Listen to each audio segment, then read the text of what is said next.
Só um segundo que eu tô tentando posicionar o microfone. I condemn you to the eternal hunger of living blood. Beleza, então vamos lá?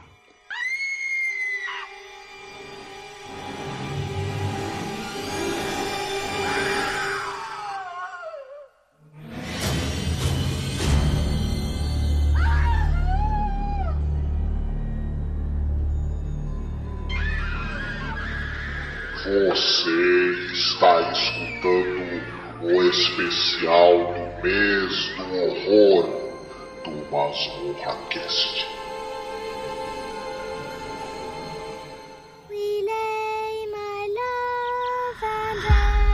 I have a story.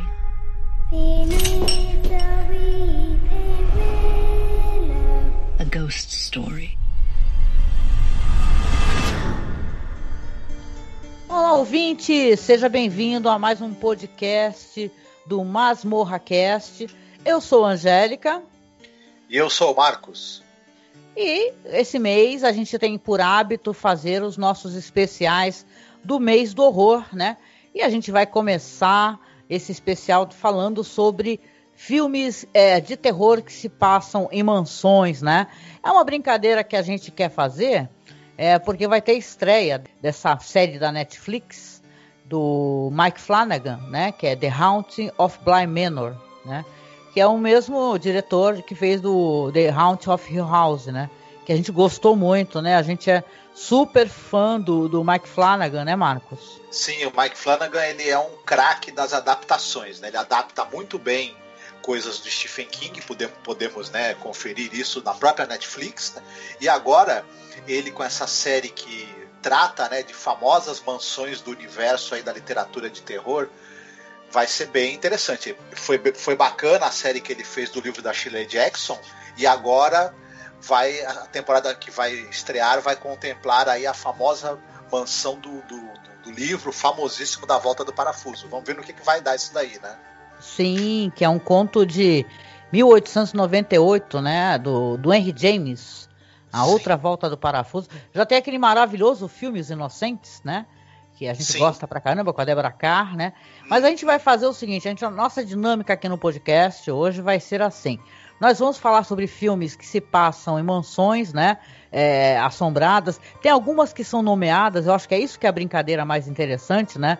Porque, por exemplo, eu vim a descobrir que a mansão aí da Outra Volta do Parafuso é Bly Manor, através, né, sabendo que vai sair aí a série do Flanagan, né? Porque eu sempre chamava de Mansão Mal Assombrada. Né? Então, é interessante, né, a gente pesquisar essa questão dos nomes, né?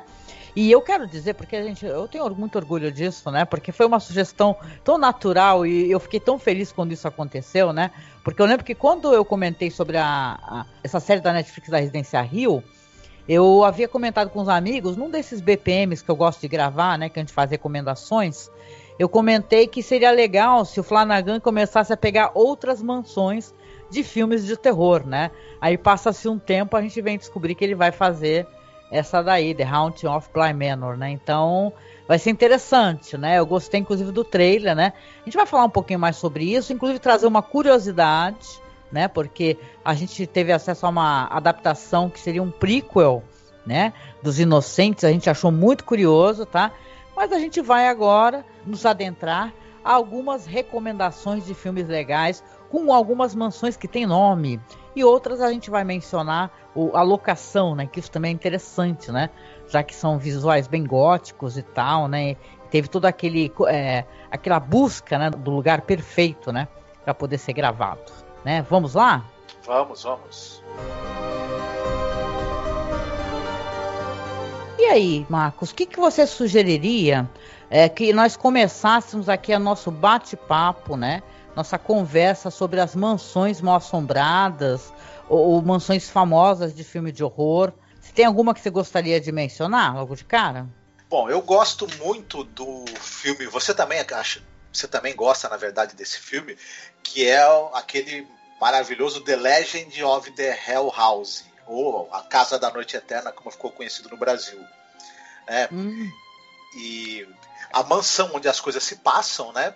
Que é a mansão Belasco. Eu não tenho informação exatamente se essa mansão existe. Esse lance da mansão Belasco que você comentou é porque o nome, a mansão sim, ela existe, onde o filme foi gravado, né? Só que aí é o nome da locação, né, e tal, né? É o que eu lembre, né? Aí quem estiver ouvindo nos corrija. A mansão não é nomeada. Esse filme é baseado num livro do Richard Matheson, né? Ele mesmo escreveu o roteiro e tem a direção do John Hughes, que o pessoal vai lembrar desse diretor, talvez porque ele dirigiu coisas para Hammer, né? E tudo, As Filhas de Drácula, aquele famoso filme com as duas vampiras gêmeas, né? Sim. É dirigido por ele. E esse é um dos filmes de mansão assombrada que eu mais gosto. Primeiro porque ele tem uma atuação sensacional do Rod McDowell.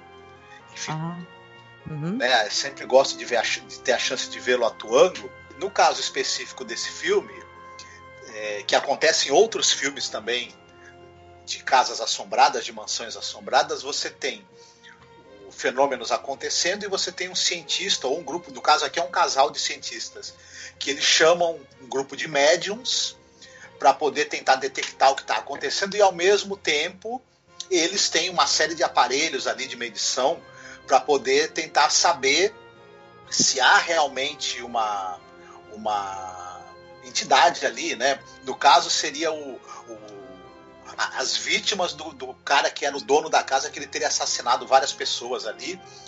E, enfim, vão acontecer, obviamente, coisas muito estranhas, fatos sobrenaturais, pessoas vão se ferir, obviamente, mas o filme ele é muito...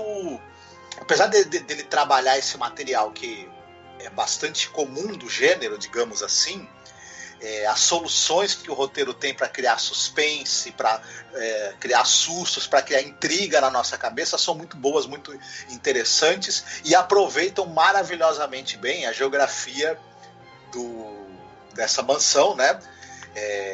No caso, a gente sabe que normalmente os filmes de casa assombrada, você tem a filmagem das locações do lado de fora, usa a mansão verdadeira, mas dentro é em estúdio, até para você poder ter a mobilidade de fazer o que você quiser, né? Se você está numa mansão que pertence a alguém, que você alugou para fazer o filme, você não pode fazer todo tipo de coisa, não pode quebrar nada, destruir nada, né? No estúdio você tem muito mais liberdade para poder, né, usar efeitos especiais, tocar fogo no que precisa, enfim. Enfim, um excelente exemplar do gênero, assim. Nos anos 70 você teve muitos filmes, né, de casas assombradas, nos anos 60 e 70. Eu acho que esse gênero ele teve seu auge nessas 2 décadas aí, né? Sim, né? É um gênero muito querido, né? Tanto que a gente resolveu falar muito sobre as mansões, principalmente, porque estava complicado da gente conseguir falar sobre casas, né? Que é o que mais tem são casas mal assombradas, né? Porque englobaria uma quantidade de filmes bem maior, né? Mas eu gosto muito desse Legend of Hill House, que, por sinal, como você falou, tem o Roger McDowell, né? Que a gente gosta pra caramba dele. Fala muito sobre ele quando ele participou de alguns episódios de Além da Imaginação. E aqui no Brasil saiu com Uma Casa da Noite Eterna, né? E, cara, tem um pôster muito divertido também, né? É uma questão até interessante, engraçada de perspectiva, né? Tá, eu gosto bastante desse filme. Uhum. Tem um negócio também que, no caso específico desse filme, eles têm uma máquina lá, uma engenhoca, né? Que ela meio que concentra as informações dos dados que são recolhidos das manifestações, né, sobrenaturais da casa. É um negócio interessante. Não sei se você lembra desse detalhe, né? Que me chamou muita atenção quando eu vi o filme. Sim, não, tem um visual ótimo, assim, pra época, uns efeitos especiais bem interessantes mesmo, assim, sabe? Tem uns elementos de ficção científica, na verdade, também. Está um pouco no meio do caminho, assim, né? Tem as manifestações sobrenaturais ou paranormais, e tem também essa coisa da ficção científica, desses aparelhos hipermodernos para conseguir captar, né, os fenômenos. Eu também acho isso me chamou muita atenção. Uhum, sim. E é engraçado, né? Porque tem um outro filme também de casa mal assombrada e tal. Aliás, é um gênero que foi também além do gênero casa mal assombrada, de mansão mal assombrada, tem um negócio das pessoas começar a fazer filmes sobre pessoas que precisam ficar numa mansão por um período, ou seja, para estudar, né? E tal. Então isso é bem interessante também, porque a gente pensou até que tinha um filme americano, que é um remake, que seria um remake deste filme, só que não é. Né? Pior, né? Do filme lá da Shirley Jackson, né? Baseado no livro da Shirley Jackson, né? Que a gente vai comentar também do The Hunting, né? Que é o nome do filme, né? Isso, a gente vai comentar ainda do Desafio do Além, que é a versão boa, e vamos comentar da continuação de 99, da refilmagem de 99, que é a versão que não presta, né? Que é uma bomba. Tudo bem. Que é com o Liam Neeson, né? E a Catherine Zeta-Jones. Exatamente. Eles negam, mas participaram desse filme. Brincadeira. Faz parte, né? Então, eu queria aqui na minha recomendação, né, tem muita coisa e tem uma possibilidade da gente nem conseguir mencionar tudo, né? Mas tem um filme que a gente até assistiu, a gente não tinha assistido, que é um filme de 44, que aqui no Brasil ele saiu como Solar das Almas Perdidas, né? The Uninvited. Então esse filme é um filme que eu achei muito curioso, assim, apesar de ser um filme que ele tem uma pegada muito menos de terror, talvez, né? As pessoas falam que ele é um filme emblemático, porque ele assentou, assim, do gênero alguns cacoetes, né? Alguns estereótipos e tal, que depois foram muito reproduzidos, né? É um filme ali que é dirigido pelo Lewis Allen e estrelado pelo Ray Milland e a Ruth Russell, né? Você gostou desse filme aí? Que a trama é a seguinte, que dois irmãos, né? O casal ali, o irmão e a irmã, eles compram a mansão, que aí no caso a mansão seria nomeada como Mansão Windward, né? Que é ali na beira de um penhasco da praia, né? E tal. E você fica até se perguntando por que alguém construiria uma mansão num penhasco, né? Da praia, né? Mas a questão é que tem uma coisa sobrenatural nisso daí. Eles compram uma mansão por um preço muito módico, né? Não desconfiam, né? Que o cara aceita que eles paguem bem menos. E aí descobrem, né? Que a mansão é mal assombrada, né? Tem uns choros, né? Durante a noite, né? O cara vai viajar, demora dias para voltar. Quando volta ali com a governanta, a mulher passou noite sozinha, né? A irmã dele, né? Eu até achei uma personagem muito corajosa, né? E depois vai ter uma trama também de assassinato e tal, né? De uma trama de um relacionamento de traição, né? Por isso que esse fantasma ficava ali, né? Assombrando as pessoas, né? Então eu gostei bastante desse filme, apesar de ser um filme que tem momentos engraçados, né? De uma certa leveza, né? E tal, de humor, né? De romance, né? Ele tem todas as coisas que faziam sucesso, né? Na época. Ele faz essa mistura de gêneros, né? Você torce ali para que o Ray Milland e a Gayle Russell, né, fiquem juntos, né? Porque que o namoro deles dê certo, né? Desde muito cedo no filme vai se desenhando ali um interesse romântico entre os dois, né? A gente também torce ao mesmo tempo para que os dois irmãos, que é o Ray Milland e a Ruth Russell, não consigam, né, ficar na casa que eles juntaram todo o dinheirinho que eles tinham para comprar, né? E tudo mais. A gente fica querendo saber qual é o mistério por trás da atitude lá do avô, né? Da Stella. A gente sabe que a casa está sendo assombrada aparentemente pelo fantasma da mãe, né, da Stella, da Mary Meredith, que é o personagem. E o avô da personagem da Stella não quer de jeito nenhum que ela se aproxime da casa. Ele faz um preço mais barato para se livrar, para alguém comprar logo e para manter a neta afastada dali, porque a neta tem muita curiosidade, tem carinho por aquele local onde a mãe dela viveu tantos anos, né? Mas e aí tem um mistério que a gente quer saber por quê, né? Não se resume ao fato da casa estar assombrada, né? Tem uma razão para aquele fantasma fique ali. E aí tem todo esse mistério também que a gente quer ver desvendado, né? De porquê, o que aconteceu e tudo mais. E aí todas essas coisas, o romance, o mistério vão convergindo, né? À medida que a história vai evoluindo, tudo. É um filme que, claro, ele não. Convenções de gênero, como você falou, o uso dos sons, das vozes chorosas dos fantasmas, essa coisa da trilha sonora ser muito utilizada para criar o clima. Enfim, os efeitos visuais que sugerem os fantasmas, né? Aquelas criaturas meio nevoadas, assim, que você não define exatamente a fisionomia, o uso das sombras, todo essa gramática aí que vai ser usada à exaustão depois nos filmes de Casa Assombrada, um pouco foi estabelecida nesse filme de 44, que é bem divertido, bem gostoso de se assistir para quem gosta de um clássico. Talvez para as plateias de hoje que estão acostumadas com o Insidious, que estão acostumadas com Invocação do Mal, não vão se assustar, provavelmente, mas é um filme bacana de se assistir assim. É um filme bacana, um filme leve, né? Para quem não gosta daqueles filmes mais pesados, assim, sobre assombração, né? E tem uma coisa interessante também, né? Que a gente estava conversando, a canção tema, né? Stella by Starlight, do Victor Young, fez tanto sucesso, né? Que é uma música que toca no filme, né? Que ele fala que compôs para a moça, Stella, que se tornou um clássico do jazz, né? Grandes nomes aí, grandes vozes cantaram. Se eu não me engano, a Ella Fitzgerald também gravou e é belíssima a gravação dela. Enfim, filme memorável. Sim, engraçado é que os irmãos, ali tu falou da Ella Fitzgerald, né? E os irmãos são o Roderick e a Pamela Fitzgerald. Tá vendo? E tal, né? Coincidências, né? E essa mansão tem nome também. Quem sabe Flanagan pega no futuro, hein? A mansão Windward. Essa daí é mencionado o nome dela. Durante o filme. É um filme legal. Como a gente conversou, ele tem aquele negócio de o que fazia sucesso, os romances e tal, né? Então tem o romance, tem um certo humor, né? E os temas musicais acompanham isso também, né?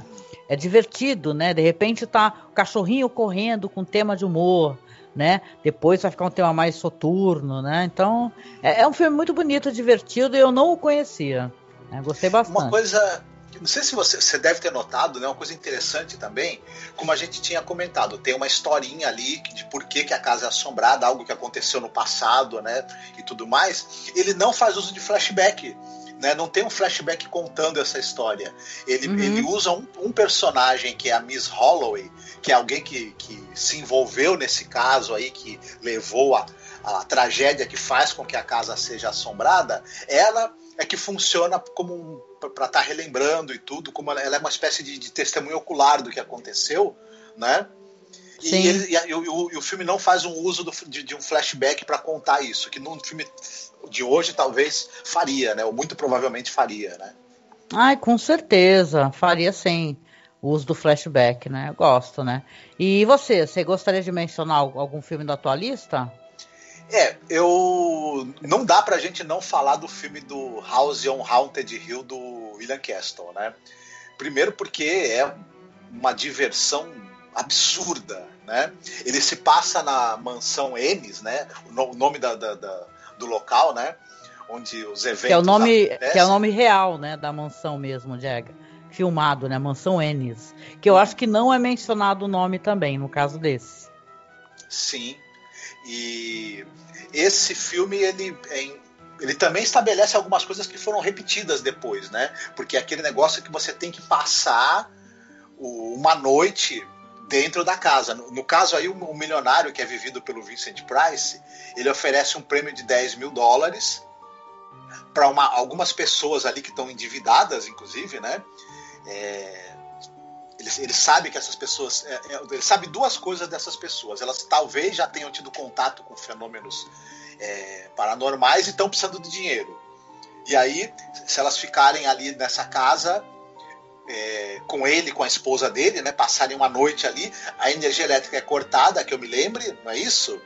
E eles são trancados, né? Também. E as portas são trancadas, você só pode sair de manhã. E, obviamente, vão acontecer coisas, né? E as pessoas vão começar a morrer, inclusive. E tem um pouco, ele mistura duas coisas nesse filme, além do terror sobrenatural, será? Porque, na verdade, pode ser tudo um golpe. Né? Mistura também essa coisa de quem matou, né? Porque quando tem o primeiro assassinato, a primeira pessoa morre, todo mundo começa a imaginar quem pode ter sido. As pessoas não acreditam de cara que foi um fantasma, elas acham que na verdade um deles é que matou. E aí começa uma dinâmica meio Agatha Christie também, né? Sim, sim. E tem o maravilhoso Vincent Price. Ele tem muito uma dinâmica assim dessa contenda, uma revanche, né? A briga, né, do casal, na verdade, né? As cenas são divertidíssimas, né? Das aparições fantasmagóricas, né? Depois houve um remake desse filme também, né? Fizeram já um outro remake. Que nem os 13 Fantasmas, né? Porque também tem uma versão antiga e tem uma versão moderna. Né? Então, na verdade, esse daí tem uma outra versão assim, que tem um ar mais de seriedade, né, e tal, né? Sim. Então é muito divertido. O de 99 você assistiu? Você quer comentar? Que eu não assisti o de 99. Olha, faz um tempão assim que eu assisti. E eu lembro que na época até que eu gostei. Eu não achei um filme ruim, não. E tal, mas eu não tinha assistido a versão do Vincent Price, assim, que eu acho ela mais engraçada, mais divertida, sabe? Assim, como é uma coisa feita pelo William Castle, né? Sabe fazer muito bem, né, a propaganda dos seus filmes, né? E brincar com a plateia, né? Para que faça sucesso, né? E chame atenção, né? Então, na verdade, o curioso é que, assim, o de 99 ele quer ser mais sério, ele quer ser um filme assim de terror, né? Muito mais sério e ao mesmo tempo não é tão divertido, né? Porque não tem uma caveirinha, né? Sim. Então é mais legal do William Castle de 59. O de 59 tem uma malemolência, né? Um toque de humor que é muito bacana, né? É um filme quase camp, né? Sim. Tem um pouco dessa coisa do chamado do humor camp que a gente tinha nos anos 50 e sobretudo nos anos 60, né? E é bem bacana. Tem essa coisa realmente, né, do esqueleto, né? Do fantasma que é um esqueleto que se mexe. Será que é mesmo? Ou será que é alguém? E tudo. E tem a coisa também do poço cheio de ácido, que é algo que também o diretor e o roteirista ali, eles pintam e bordam com essa história do poço de ácido e dessa coisa da vingança do Vincent Price contra a esposa que quer matá-lo para ficar com o amante, né? Enfim. É legal, né? As pessoas recebem aquelas cartas, né? E tal, e ele parece que escolheu a dedo, né? Todas estão com problemas financeiros, né? Você vai sendo apresentado aos personagens de uma maneira muito curiosa, as pessoas chegando de carro, conversando, né? E tal. E depois eles entre si, né? Então eu gosto bastante da brincadeira que é feita, né? No filme, né? Desse negócio de parece que o cara, ele é capaz de aceitar qualquer negócio, sabe? Precisando de dinheiro. Então é curioso. E essa mansão aí, né? Já que a gente tá falando das mansões, que é a mansão Ennis, ela é uma mansão que ela é curiosíssima, né? Uma mansão que tá, se não me engano, tá em Los Angeles. E ela é feita com um visual meio maia, né? Ela tava até em decadência e tal. E ela tem um visual interessantíssimo mesmo, né? Que o filme soube se aproveitar muitíssimo bem, né? Do visual dessa mansão. Eu vou tentar deixar na publicação as mansões que a gente vai mencionando, deixar uns textos legais que o pessoal andou publicando sobre, sabe, as informações. A fachada da mansão, os portões, eles são como se eles têm aquela, que você mesma falou, né? Tem uma temática ali meio asteca, meio maia, né? Uma coisa muito curiosa. Ela parece um pouco uma pirâmide maia, né? Sim. Também no seu formato. Isso gera uma estranheza logo de cara quando você está assistindo ao filme, você sabe que as pessoas vão ter que passar a noite ali. Isso por si só já gera você fala assim, eu não sei se eu queria passar a noite aí, inclusive, um lugar curioso, né? Meio assustador. Sim. Aí se o Vincent Price ainda abre a porta e te chama para entrar, e que você fala, ixi, lascou-se. O Vincent Price estava com tudo nessa época, né? Ele realmente se tornou uma figura muito famosa e muito bem-humorada, né? Ele sempre retratou esse vilão muito bem-humorado, e é divertido, eu gosto, né? Sim. Nesse caso do filme, ele não sei nem se ele é exatamente um vilão, ele tem algo de vilanesco, mas a gente entende as razões dele. A história tem muitas reviravoltas, na verdade, eu não vou nem citar elas para não entregar, porque de repente alguém for assistir, vai ter o prazer de ver as viradas e as reviravoltas que o roteiro dá, né? Sim, a gente está comentando, mas não estamos dando spoilers, né?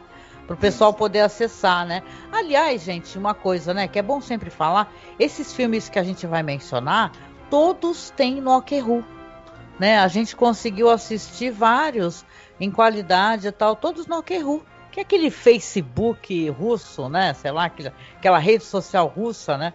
Onde o pessoal faz o upload de filme, tem vários canais, e tem os canais específicos de terror, e a gente encontrou todos lá, todos, muito legal mesmo, muito fácil de acessar, né? Então eu vou deixar tudo linkadinho na publicação. Se você está escutando direto o podcast pelo feed, dá uma acessada lá no nosso site, tá? Vamos lá então, vou comentar aqui, inclusive mencionando o nosso amigo, o Rodolfo ia participar com a gente, né? Ele é um ouvinte lá do Pod Trash, acabou que não rolou, infelizmente, a participação, mas vamos, né, aguardar o Rodolfo para uma próxima, né, Marcos, né? A gente ficou ansioso de conversar com ele. E ele até falou, não esqueçam de mencionar o filme The Changeling, que é um filme sensacional, né, Marcos? Que aqui no Brasil, acho que saiu como Intermediário do Diabo, ou A Troca, se eu não me engano, que é do Peter Medak. Sim. Eu gosto demais desse filme, por N razões, né? Primeiro porque esses filmes de casa assombrada, e filmes de terror em geral, mas especificamente falando desse gênero que nós estamos falando aqui, das mansões assombradas e tudo mais, a própria geografia desse tipo de filme, você está numa casa enorme, normalmente é uma casa de estilo antigo, com muitos quartos, muitos corredores, escadarias, a casa tem que estar mal iluminada, né? Tem que ter sombras e tudo mais, então é um lugar que você pode esconder coisas para assustar o público, você pode esconder o jogo do público à vontade, né, e ter todo tipo de surpresa. Então é muito fácil você cair no susto fácil, né, o jumpscare, aquela tensão da pessoa entrar numa parte da casa que está mal iluminada e você não sabe o que tem ali. Então é bom quando um filme ele resiste a essa coisa do susto fácil, ele vai através da sugestão, tudo o que acontece também reflete um pouco o estado psicológico do personagem. No caso de George C. Scott, ele é um homem que sofreu uma grande perda, ele está num processo de luto e de muito difícil aceitação do que acontece com ele. Ele perde a esposa e a filha num acidente, né, automobilístico, num acidente. É uma morte terrível, e ele tem um forte senso de impotência, ele não pode fazer nada para ajudá-las. E aí ele vai morar nessa mansão. Henry Treat Rogers, né, o nome da casa. Na verdade, acho que é o nome do dono, da pessoa que construiu, não é isso? É isso, então. É uma mansão que é uma mansão muito famosa também, né? Essa mansão que é o nome da mansão, é Henry Treat Rogers, né? Que é da família e tal. Mas no filme também não é nomeado. Só fala que ele vai morar numa mansão que é inclusive alugada a ele, um negócio assim, por uma moça, uma mulher de uma sociedade vitoriana. E se passa em Seattle, né, a história. Sim. Né? Isso tem a ver com um caso que a história, não o roteiro é do William Gray, mas a história de um cara chamado Russell Hunter, que é um escritor, e ele teria passado um tempo, né, numa mansão também vitoriana, assim, de estilo vitoriano, e teria presenciado coisas estranhas ali, né, nessa mansão, e aí esse relato dele acabou sendo roteirizado para dar origem ao filme. Sim, não, e tem uma coisa legal nessa história, que o cara, ele tá vivenciando um luto, né, e você pensa assim, alguém que tá precisando muito ficar sozinho, vivenciando luto, e começa a ser assombrado, né, você fala, caramba, né, que peso que esse personagem está sentindo. Mas ele vai usar a dor dele para poder ajudar, né? Tem esse plot na história, né? Porque pertencia a uma família, a família Carmichael, né? E tem uma história de um herdeiro, de uma criança, sabe? Então é muito bonito que o personagem no meio do luto, ele encontra forças para tentar entender o que está acontecendo e ao mesmo tempo ajudar, né? Para além do horror, né? Aliás, tem uma cena muito famosa nesse filme.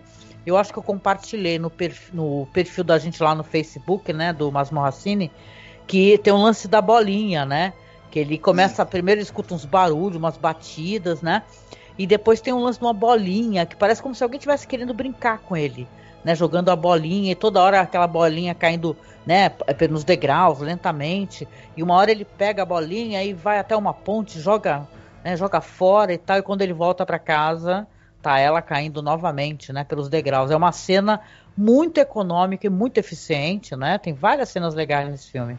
Uhum. Exatamente. O filme ele faz uso dessa coisa dos estranhos barulhos, de sensações estranhas que você tem, de alguns eventos assim que parece que quebram a lógica das coisas. Você fica se perguntando se não é a imaginação dele, se não é o estado mental em que ele está de luto que está gerando, né, ele ver coisas, mas à medida que ele vai investigando e você vai ele vai tendo a certeza de que ali tem uma entidade que é uma criança, né, um fantasma de uma criança. No princípio ele acha que é o fantasma de uma menina que foi atropelada em frente à casa, mas depois ele vai perscrutando a história da própria família e vai descobrindo que na verdade tem a ver, como você falou, com o menino que é ser herdeiro da casa. É muito impressionante. Esse filme tem um flashback que mostra o que aconteceu com essa criança e por que ela está ali assombrando a casa. É muito impressionante, muito tocante essa sequência da morte do menino. Assim, eu achei chocante, inclusive. O filme ele é muito discreto, né? Ele é um filme com bastante elegância, mas ele tem uma outra sequência chocante, que, por exemplo, para mim a morte do menino é chocante mesmo. Essa parte, ele já mais para perto do filme, inclusive, e tudo. Mas eu acho muita gente considera esse filme, ele é um filme do Canadá, se eu não me engano, não é? Ele é considerado um dos melhores filmes produzidos no Canadá em todos os tempos, inclusive é um dos filmes mais importantes. Ele entra em muitas listas dos melhores filmes de terror de todos os tempos, não só dos melhores filmes de Casa Assombrada, tudo. Então eu acho que ele é um filme muitíssimo bem escrito, muito bem realizado. Ele é meio assim um filme que, se alguém quer fazer um bom filme de Casa Assombrada, inteligente, climático, sem apelações para sustos fáceis, assista esse filme para você ver como isso é possível, né? Você tem um trabalho de altíssimo nível, mesmo dentro de um gênero que em 1980 já estava batido, né? Quando o filme foi feito. Não, e sem contar que o George C. Scott, eu adoro ele, tá? Eu acho ele um dos atores assim mais relevantes, assim. Eu lembro que eu assisti, eu gosto muito daquele escritor, o William Peter Blatty, né? E ele dirigiu a versão do Exorcista, que é na verdade Exorcista 3, né? Ele tem o George C. Scott fazendo o detetive, né? Que vai ter todo aquele negócio sobre os padres, né? A questão do padre que ele fica endemoniado, né? Tem o Brad Dourif, né? Fazendo uma participação maravilhosa. Tem um jumpscare incrível no filme, um jumpscare famoso, né? Do hospital, né? Eu lembro que eu até conversei há anos atrás com um amigo da gente, o Alan, né? Então, cara, eu gosto muito do George C. Scott, cara. Ele tem várias produções, assim, das quais ele recebeu muita, sabe, relevância dentro dessas produções, né? E tal. Tem até uma versão que eu nunca vi, agora eu quero ver de Jane Eyre com ele, né? Curioso, eu não sabia, assim, eu gosto, assim, eu acho que ele é um puta ator, assim, ele leva essa atuação nesse filme de uma maneira, entendeu? Que ao mesmo tempo ele é muito concentrado e ele não se assusta fácil, né? Ele tem aquele ar assim de, porra, o que tá acontecendo, né, meu? Vamos ver o que tá acontecendo, né? Não tem aquele ar de assombro, né, ao mesmo tempo, né? Sim. Vamos comentar um pouquinho, né, já que a gente tá falando a gente já falou sobre a Shirley Jackson, né, e tal. Vamos falar um pouquinho sobre The Haunting, de 63, que eu sei que inclusive você tá lendo, né, o romance da Shirley Jackson, né? Você gosta desse filme também, né? Eu lembro que eu assisti fazem muitos anos, o The Haunting. Sim. O The Haunting, que é de 63, né, do Robert Wise, e ele é um filme que é interessante em primeiro lugar porque ele é muito próximo do livro. Ele traz uma sensação muito parecida com a que você tem quando lê o livro, e ele também o livro da Shirley Jackson, ela tá mais interessada em brincar com a sugestão e com as dúvidas de quem está lendo, porque você, ao longo da história, você pensa que aquilo pode ser um golpe, pode ser um evento causado por fantasmas, pode ser uma manifestação de poltergeist causada por uma das pessoas que está lá dentro da casa. o livro deixa essas possibilidades em aberto, ao mesmo tempo em que ele vai delineando a psicologia dos personagens envolvidos na história. O filme faz exatamente isso. O filme entendeu que o grande lance dessa história é a dúvida que ela suscita, é você ficar pensando e tentando entender, será que foi isso, será que foi aquilo, o que realmente aconteceu ali. Então o filme é muito inteligente nesse sentido, ele não tenta mastigar nada que o livro traz, nenhuma das dúvidas que o livro deixa no ar, o filme tenta responder ou mastigar. Ele oferece para o espectador as mesmas dúvidas e questionamentos que o livro traz. Isso é muito bom. E ele faz isso usando muito de sugestão, usando muito de um trabalho incrível de efeitos sonoros, né? Além da própria mansão. Ela é uma mansão antiquíssima, a casa existe mesmo, né? E Ellington Park, né? Tudo bem que, se eu não me engano, na verdade o interior é estúdio, né? É um estúdio que foi construído imitando o interior da casa. E essa é uma casa antiquíssima que ela foi reformulada em 1858, se eu não me engano, e o formato, né, que a casa aparece é dessa reforma que teve. A casa em si ela é impressionante. A quantidade de detalhes na decoração, e são detalhes até que chegam a ser até excessivos, né? Cada superfície da casa ou é entalhada ou tem alguma padronagem, enfim. E essa casa, como ela tem um visual muito impressionante, muito marcante, ela é como se fosse um personagem, né? Um dos principais personagens do filme. Toda a geografia da casa é usada muito bem. Praticamente todas as cenas aproveitam alguma coisa, né, da geografia dessa casa, ou para criar tensão, ou para criar uma situação de perigo. Enfim, esse filme é muito exemplar em como você usa o set de filmagem de maneira inteligente, de maneira estimulante, para que aquilo sirva para a história. Então, quem ainda não assistiu, vale muito a pena. É um filme que demanda uma certa paciência, porque como ele não dá resposta pronta nenhuma, ele jamais busca o susto fácil. Então, e ele, como a gente já até comentou, ele está interessado em plantar uma dúvida na cabeça do espectador, que ele não vai responder fácil também. Mas quem tiver interessado numa experiência muito interessante, tanto cinematográfica quanto até, de certa maneira, de dúvida intelectual também, esse filme é muito recomendado. Sim, nossa, com certeza. Eu lembro que fazem muitos anos que eu assisti, e assim, né, que você não assistiu essa série da Residência Hill, né, mas o pessoal fala que tem alguns elementos, assim, bem parecidos, né, a questão até da personagem, né, porque a Shirley Jackson escreveu uma personagem que, na verdade, é lésbica, né, então é bem interessante isso daí, né, num filme clássico, né, fica claro no filme, de alguma maneira, também, esse relacionamento que parece que ela tem com outra personagem, ou não? O que você acha?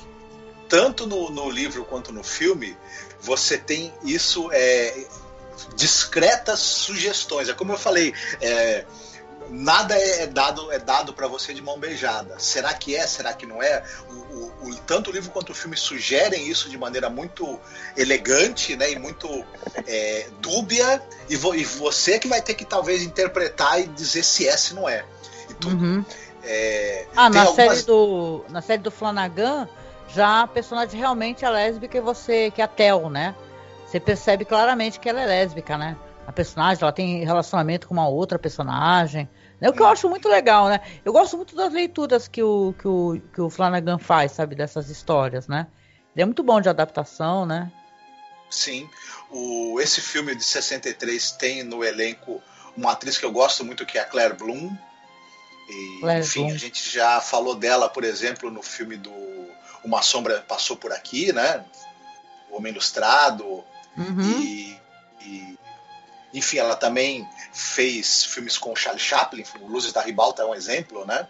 Olha! Enfim, uma excepcional atriz, assim, e ela tá também muitíssimo bem nesse filme, né? Ela faz a Theodora, na verdade, que eu me lembro, né, no filme. A Theodora, né? A Tel, né? Deixa eu te perguntar um negócio aqui, né? Eu gosto de comentar, eu sei que é um filme que as pessoas não gostaram, né? Mas tem essa questão, assim, não o filme em si, né? Mas o que ele inspirou, né? Que tem aquele filme da Mansão Winchester, né? Que é um filme... O pessoal não gostou, realmente é um filme cheio de clichê, de jump scare, né? Filme até com uma atriz muito foda, né? Que é a Helen Mirren, né? Mas o filme não funcionou muito bem. Mais uma coisa curiosa aqui, né? Já que a gente tá falando de mansões e casas assombradas e tal, que aquela minissérie Rosehead, né? Que é o nome da mansão, Rosehead, do Stephen King, ela é uma minissérie interessante, né? Eu até me peguei pensando, talvez como o Flanagan já fez adaptações de Doutor Sono, quem sabe talvez ele pegasse futuramente essa outra mansão, né, Rosehead, né? Porque não sei se você sabe, essa mansão Winchester e também esse filme The Haunting, né, que é inspirado no livro da Shirley Jackson, são as inspirações do Stephen King para fazer Rosehead, né? Então ele fez Rosehead, que conta a história de um milionário, uma mansão que o milionário deu de presente para uma esposa e ela acaba desaparecendo, né? Já havia acontecido isso também com a filha do casal. E anos depois, uma parapsicóloga, ela vai reunir um grupo de paranormais para desvendar os mistérios da casa, né? Coisa que vai ser uma tarefa ali que não vai ser nada fácil, né? E tal. Eu também tenho inteirinha, viu? Não, que errou. E eu acho divertido nessa minissérie, né? Que é uma sequência de minisséries, né? Que saíam, né? Que o Stephen King escrevia muito, acabava saindo como minissérie. Também a outra curiosidade é que tem um filme, tá? Que é o Diário de Erin Himbauer, né, que tem relação também com essa história de Rosehead, porque essa mansão exatamente é o diário da mulher que vai desaparecer, né, futuramente. E, cara, é legal, né? A produção que seria ali... O King apresentou primeiramente ali pro Steven Spielberg, né, em 96. Tinha interesse, como eu falei ali, de fazer um remake, né, do filme do Robert Wise, The Haunting. E depois, mais pra frente, foi bem na época, por sinal, que ele sofreu aquele acidente, né? Inclusive ele estava ali, ele conseguiu encontrar depois a pessoa para poder fazer a direção, né? Que é o Craig R. Bexley, né? E tal, que tem a Nancy Travis, né? Tem o Julian Sands, né? Olha, quem gosta dos filmes antigos, o Warlock, né? Que saudade. Mas é um filme legal, assim, é muito morno e muito lento. Ele tem aquela dinâmica bem de minisséries, né? Como são as minisséries do Stephen King, né? Se você agora tá para sair, por exemplo, né? Eu me empolgo quando começo a falar de Stephen King, né? Agora tá para sair, por exemplo, Dança da Morte, né? Mas se você vê a minissérie, ela tem todo um ritmo muitíssimo lento, né? Então é outra dinâmica, Mas eu recomendo também assistirem aí Rosehead, né? Que é o nome da mansão, né? Que tem esse prequel, né? Que é o Diário de Erin Himbauer. E para quem gosta do King, né? Vale a pena conhecer tudo que o homem tem, né? Apesar que fatalmente quem gosta já com certeza já procurou, né? Tu já assistiu Rosehead? Esse eu ainda não assisti. Não, né? Ah, tá. Que foi gravado ali no castelo Thorneyhoods, né? Na verdade, né? E engraçado essa inspiração, né? Dessa história dessa casa Winchester, gente, para quem assistiu o filme, né? Já sabe mais ou menos a dinâmica, né? Que a mulher, a viúva, né? Do cara, que era o dono dessa fábrica de armas, Winchester, ela recebe aquela fortuna absurda, né? E ela vai consultar uma médium. Isso aí eu tô contando, não é nem baseado exatamente no filme, sim das histórias que se sabem, né? Dessa mulher. E a médium fala para ela que ela tem que se mudar e que, na verdade, ela pode ser assombrada por todas as pessoas que foram mortas pelas armas da marca Winchester, né? E ela começa a construir uma casa onde caibam todas essas almas, para que ela não seja assombrada. E diz que ficava 24 horas por dia, sabe? Direto, fazendo obras na casa, ia trocando ali as pessoas trabalhando, e é uma casa totalmente sem uma engenharia específica, então ele é toda... são escadas que não vão para lugar nenhum, janelas que estão no lugar errado, sabe? Então é uma história que poderia gerar um filme incrível, né? É uma lástima que o filme que foi feito é muito, né, muito, né, sem graça, né? Porque é uma história curiosa, a mulher que fica riquíssima e cisma que vai ser assombrada pelas pessoas, né, que morreram por causa dessa arma. Imagina então, né, o dono da Taurus, né, por exemplo, aqui no Brasil, Né, assim, porra, né? Quantas pessoas, porque a gente exporta para vários países, né? Então ela pensou, se a pessoa ficar rica e falar, todas as pessoas que morreram com essa arma da marca Taurus vão te perseguir. Eu não quero rir disso, né? Mas caramba, é uma situação, né, análoga, né? Por exemplo. Exatamente. O que vocês falam, como você disse, é uma pena, porque a história de fundo que esse filme tem, e que a Sarah Winchester realmente construiu essa mansão, né? E como você mesma falou, é uma história muito interessante e poderia ter dado um excelente filme, até uma excelente minissérie, inclusive. Sim, né? sim. Porque você poderia, mas no filme realmente ele é muito esquecível. Por mais que a Helen Mirren faça um grande esforço, né, para tirar alguma coisa desse personagem dela, o filme não ajuda mesmo. Né? Com certeza, né? A Helen Mirren salva esse filme, é terrível. O gênero Casa Assombrada e tudo, ele está muito, muito esgotado. Tem exceções, como por exemplo a minissérie ali do Flanagan, né? E tal, e que provavelmente na próxima temporada a gente também espera que vá ser muito boa. Mas nos cinemas tá difícil, né? Nos últimos tempos aparecer algum filme do gênero que vale a pena ser visto, né? Sim. Vamos falar um pouco, a gente falou muito de fantasmas, né? E eu acho que seria interessante a gente comentar as questões que vão mais pro lado do Lovecraft, né? Porque a gente tem pelo menos 2 produções que elas se passam também em locais que acontece uma história de horror, né? Por exemplo, Castle Freak, né? Do Stuart Gordon, né? Que é um filme de 95, baixíssimo orçamento, com o Jeffrey Combs, né? Que se passa num castelo, né? Na Itália, né? Que ele tem uma coisa de criatura assim meio corcunda de Notre Dame, né? Tem uma criatura horrorosa, né, no filme, né? Até para um filme de baixo orçamento, ele tem uma maquiagem muito curiosa. E tem o Jeffrey Combs fazendo os papéis que a gente simplesmente adora nele, né? Porque ele fazendo as caras e bocas, as loucuras dele, né? Ele faz um cara que ele herdou, né? Esse castelo, ele tá com problemas financeiros, quer vender o mais rápido possível, né? O filme já começa com uma velha assustadora, assim, escoteando uma criatura que você não enxerga qual é.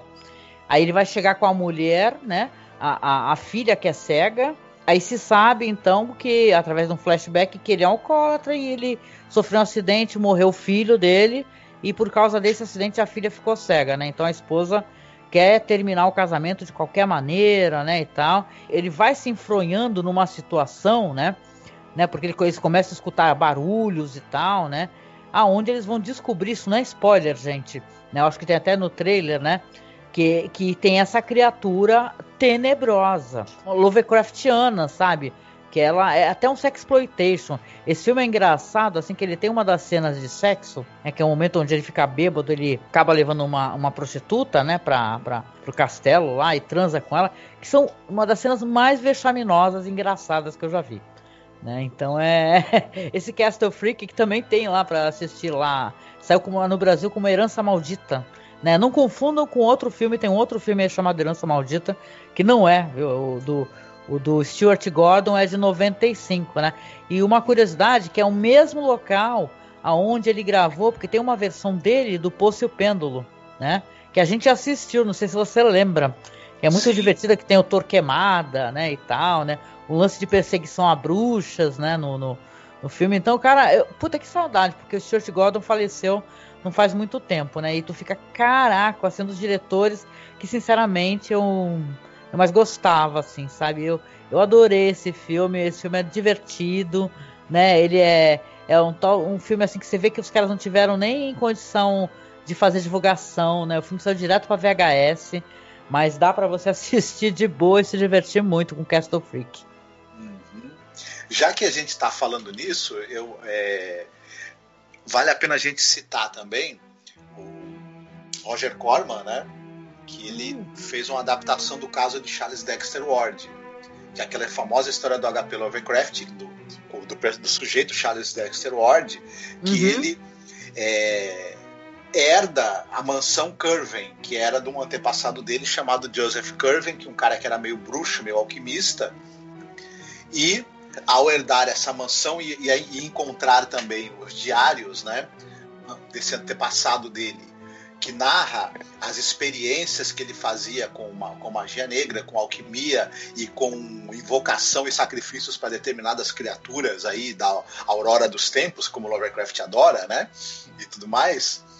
E também tem uma certa fórmula para trazer os mortos à vida, e tudo isso, né, aparece também é contemplado no filme do Roger Corman, né, com o roteiro do Charles Belmonte. Diga-se de passagem, o Vincent Price no papel principal. Então é um filme muito interessantíssimo. Bom. E já que ele está falando do Corman, esse filme está dentro de um ciclo de filmes em que ele fez adaptações do Poe. A única exceção é essa, que é um conto do Lovecraft.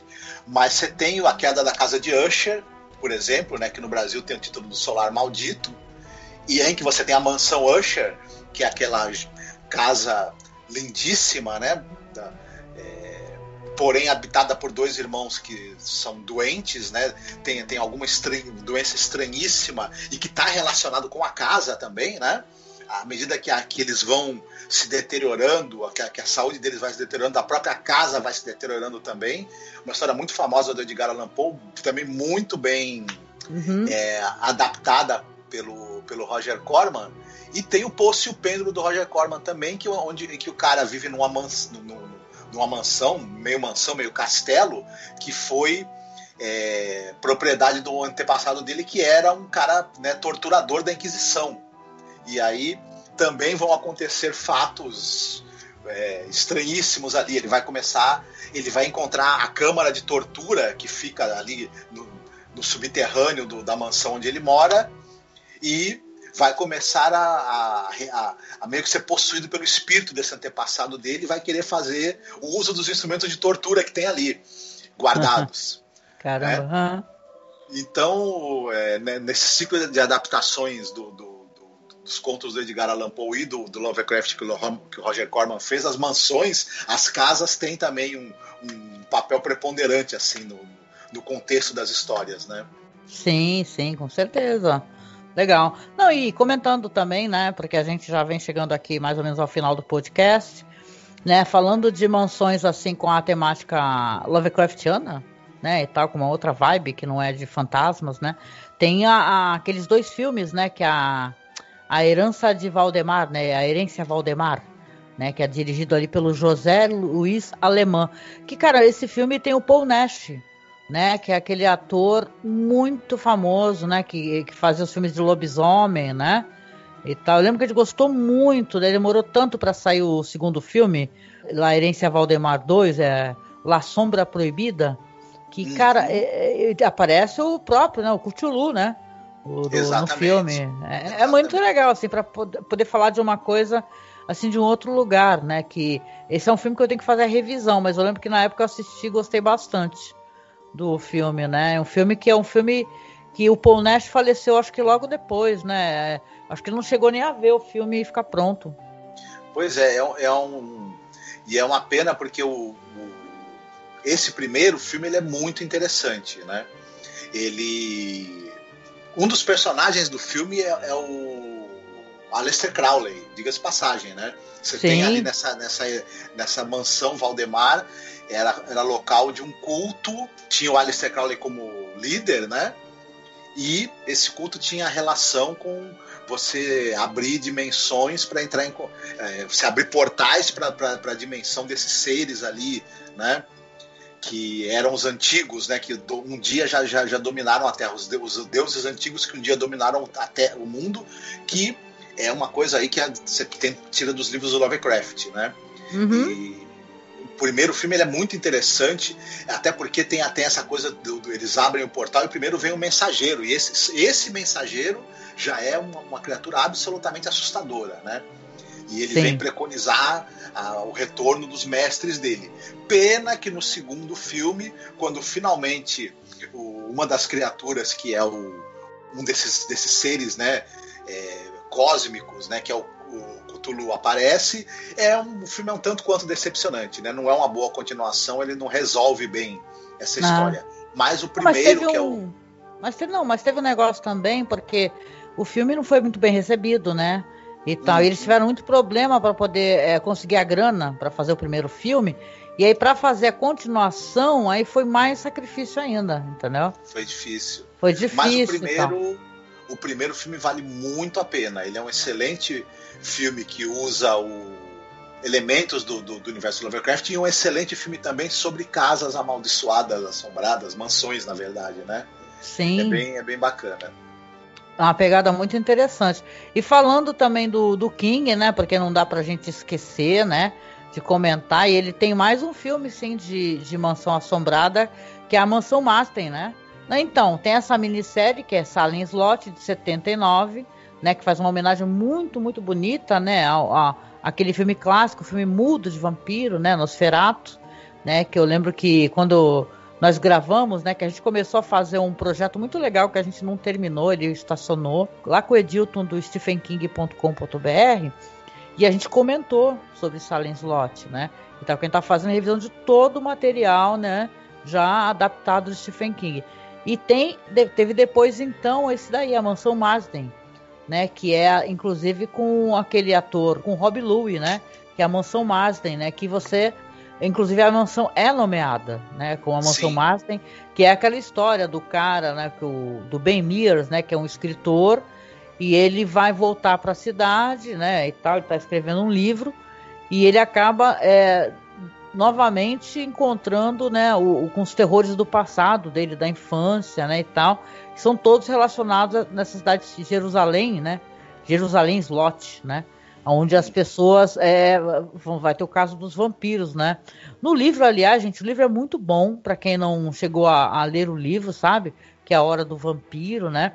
Eu lembro aquele momento tétrico que o autor ele escreve e descreve como a cidade completamente morreu, né?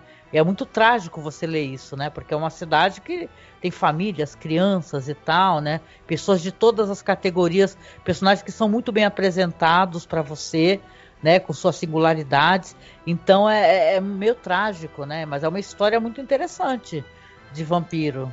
Eu gosto bastante, tanto da Mansão Marsden de 2001, como de 79 também. Acho muito bem feito. O Menino na Janela, né? Arranhando a Janela, né? Muito bom. Sim, eu gosto bastante.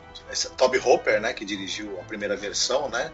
E eu gosto bastante. E é interessante que essa cidade de Jerusalém Slot, ela aparece em várias histórias do King, né? E sempre acontecendo algumas das coisas mais terríveis que acontecem no King Universe acontecem nessa cidade. Essa cidade é um lugar péssimo para se viver. Se alguém tentar te vender uma casa barato, fazer uma pichicha para te vender um apartamento em Salem Slot, não compre de jeito nenhum, porque lá só rola a presepada do pior tipo possível, né? E enfim. É verdade. Né? É uma dimensão honrosa também para o filme do Alejandro Amenábar, né? Que é Os Outros, né? Onde você também tem uma mansão, uma propriedade gigante, né? Que você vê que tem uma mãe que cuida dos seus 2 filhos, né? Que eles têm uma alergia à luz, né? E você vai ter os empregados chegando ali, e o cotidiano bizarríssimo, né? E surpreendente, né? Para quem nunca assistiu, também não vamos entregar, né? Mas eu gosto muito, muito dessa história, que foi gravada uma parte naquele Palácio de los Hornillos, né? Na Espanha, né? Um lugar lindo, lindo. Eu gosto como Alejandro Amenábar, ele faz as produções, assim, uma produção gótica, né? Eu lembro que esse filme, né, que dizem que vai ter um remake, né? Pelo que eu tô lendo por aí na internet, dizem que vai haver um remake, né? Eu acho que não há necessidade, porém, né? Assim, que ele trouxe novamente essa questão gótica, né? Dos fantasmas, uma coisa fantasmagórica, surpreendente.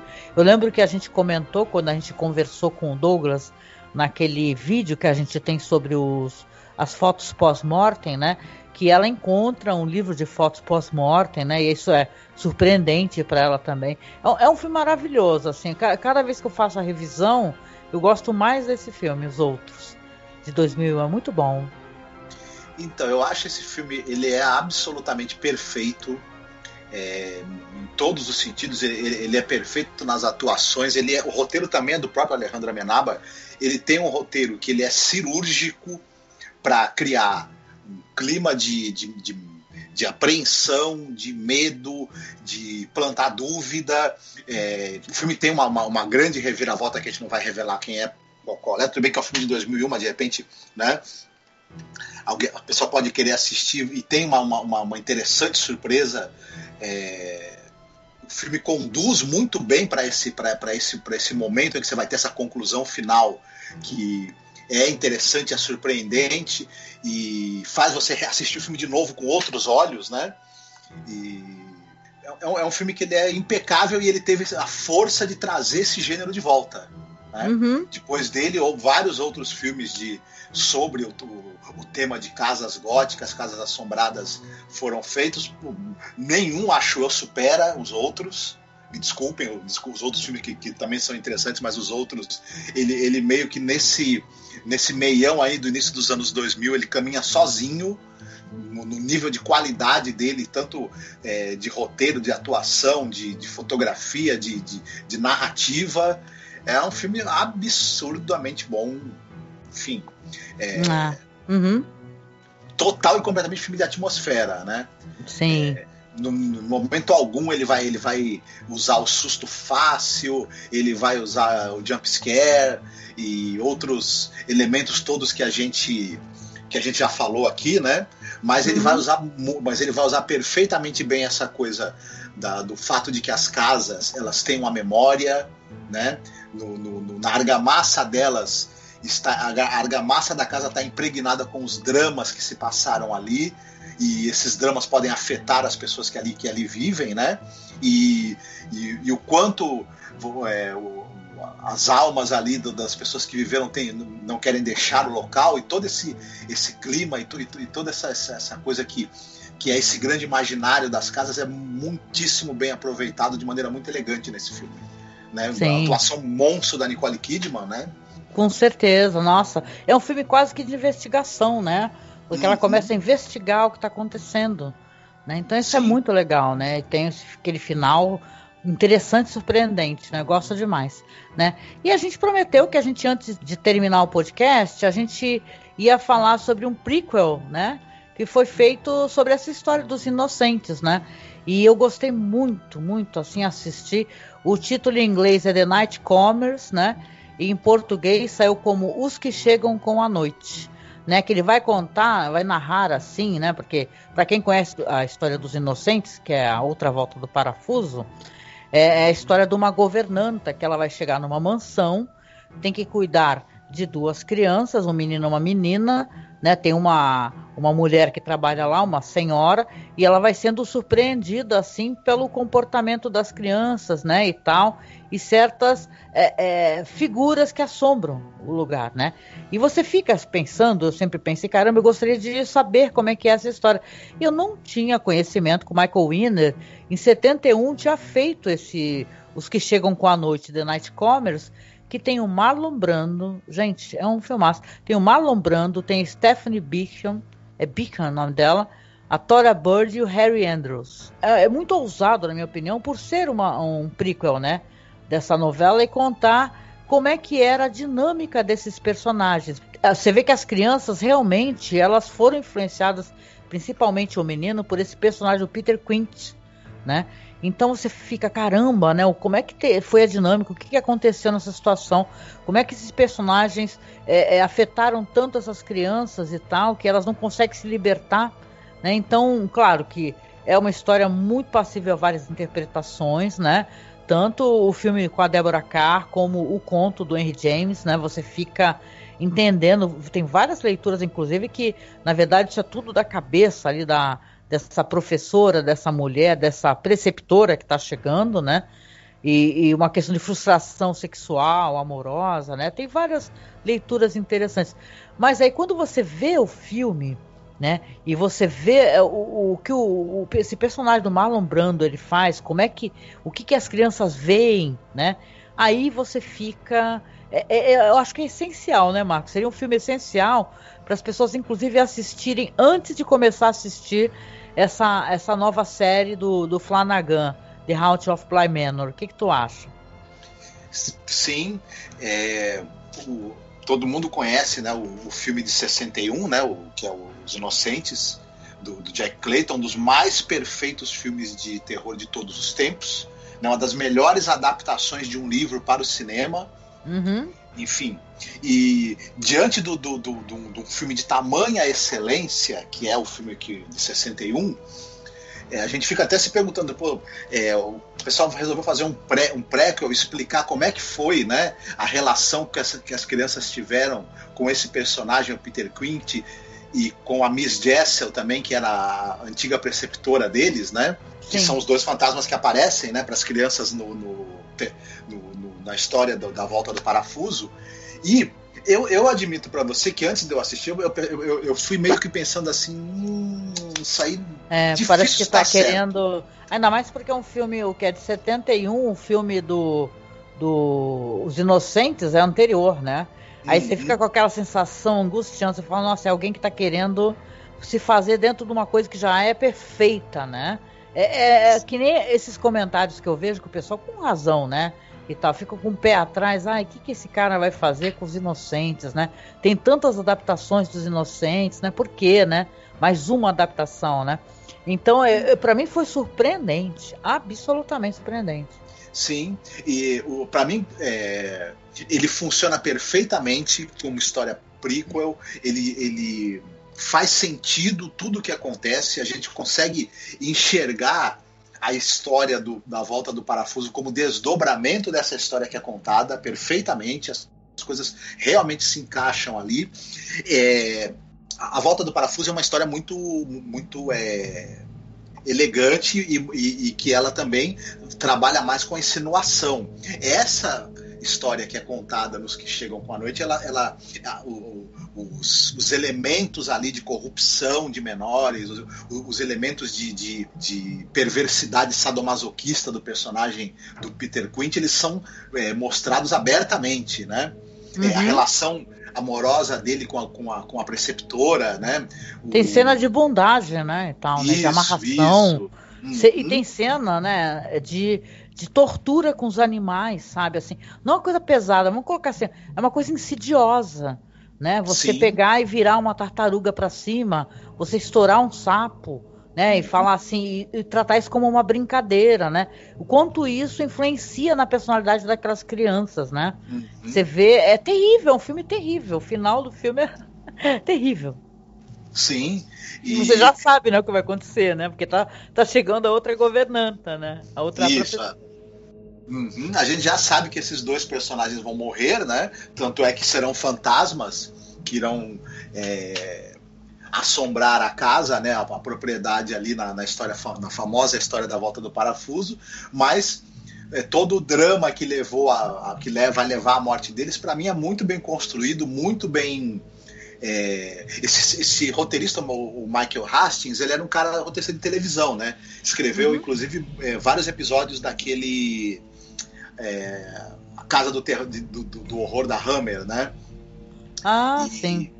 Mas ele é muito habilidoso, ele consegue realmente escrever uma história que faz sentido, se encaixa perfeitamente com os desdobramentos, né, que a gente vê depois na história do Henry James e tudo mais, e dirigido pelo Michael Winner, que é um cara que ele dirigiu um excelente filme de terror que a gente já comentou em outras oportunidades, que é o Sentinela dos Malditos, né? Sim.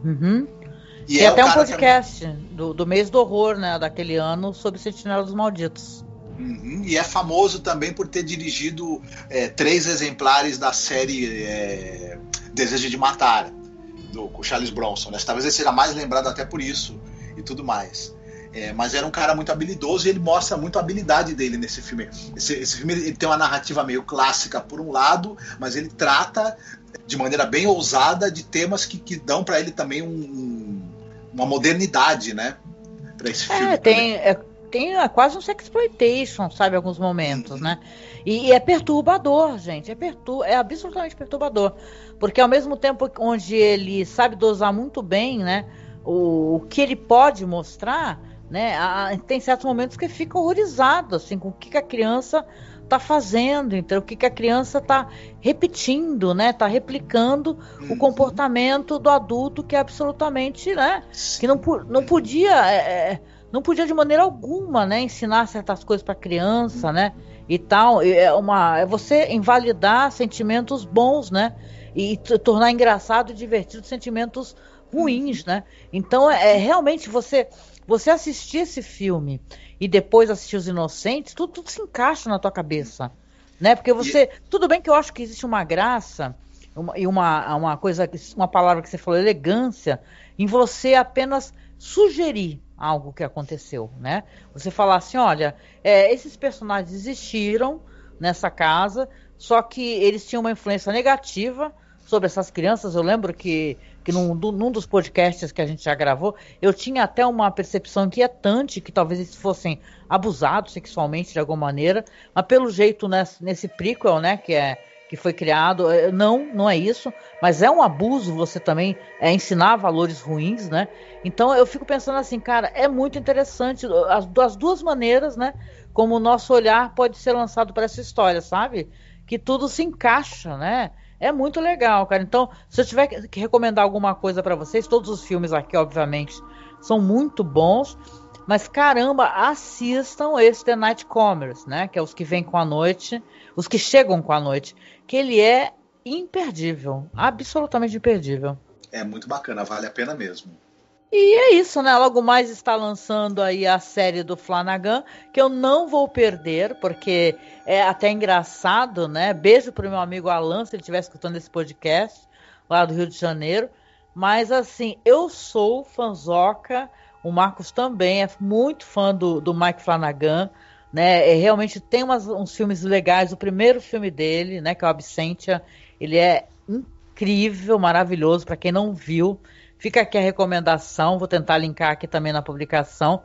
E ele tem outros filmes de terror e eu acho que ele mexe com o gênero com muita criatividade. Adoro, tá, essa adaptação do livro do Stephen King, Doutor Sono, que ele fez.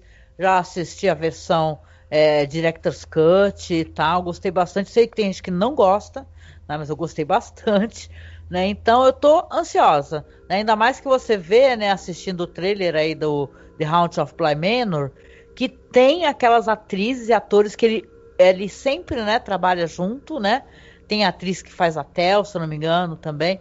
Então, cara, né, vale a pena demais você acompanhar. E a gente vai acompanhar junto aqui. Quem sabe a gente comenta futuramente algum BPM, né, Marcos? Exatamente. Tendo a oportunidade, né, a gente comenta assim, porque essa série tá muito bem feita, né? Pelo menos a primeira temporada foi excelente, né? Então é um assunto que vale a pena a gente tratar. Com certeza. E a gente vem encerrando aqui o nosso primeiro programa, né, do mês do horror. Espero que a gente consiga fazer pelo menos um por semana para vocês, né? A gente sempre encerra com aquele podcast especial, né? Onde a gente trata o Halloween falando do cinema de vários países. Se você for no nosso site, já falamos do Japão, já falamos da França, já falamos da Rússia e leste europeu, já falamos de Austrália. Nossa, a gente já falou de muita coisa aqui. Se você for, tem muito material. Itália, Espanha e por aí vai. Brasil, né? Porque vamos lembrar que nós temos um terror de altíssima qualidade, né? Então a gente fica aqui, tá, com o nosso primeiro programa e agradecendo a você, né, Marcos? Quer deixar alguma mensagem no primeiro podcast do mês do horror? Se você mora numa casa antiga, né, enorme e com muitos locais ocultos, com muitas passagens escondidas, e você está escutando sons estranhos, você está vendo sombras se movendo e objetos mudando de lugar sem motivo e etc e tal, você tá lascado, coitado. Procura um psiquiatra, e se o psiquiatra não resolver, põe essa casa à venda logo, porque é problema isso daí, viu? Crianças chorando às 3 da manhã quando você mora sozinho e não tem filho, eu não sei, não é bom. Olha, chorando não sei, mas rindo, querido, dá medo, né? Nunca passei por isso, mas caramba. É isso, gente. Então, olha, nosso convite de sempre, tá? Acessem lá a nossa página no Facebook, que é facebook.com/masmorracine. Nosso Twitter é @masmorra_cast. Instagram é @masmorracine. E se você puder nos apoiar, tá? Nos apoie, se for possível, ou compartilhando essa publicação para os seus amigos, ou então nos apadrinhando no Padrim. Por quê? O que a gente faz com o dinheiro do Padrim que a gente recebe? A gente usa para poder pagar o servidor, manter os nossos podcasts no ar. Então, estamos tentando juntar uma graninha para poder melhorar os equipamentos, né? E, né, vamos em frente, né? Estamos aqui começando mais um projeto. Vamos curtir, então, esse mês do horror, onde a gente vai terminar com um podcast todo especial. Eu tenho certeza que vocês vão gostar muito, tá? Então, um abraço e até mais, gente. Fiquem bem, se cuidem.